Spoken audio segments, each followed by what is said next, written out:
make it. They want me to do something that could make sense. They hate when I keep dreaming I'll be famous, but I don't give a fuck, I'ma keep chasing.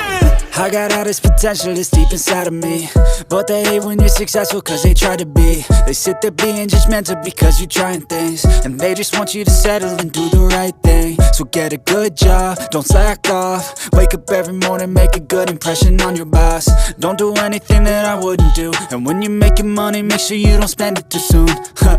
Fuck that, I'll do what I wanna do. I got a different path from everyone and that includes you. Who are you to tell me how to live life? In these times it feels like nobody's right, yeah. So I'ma figure out what else we succeed, and then invest all of my time into that and proceed.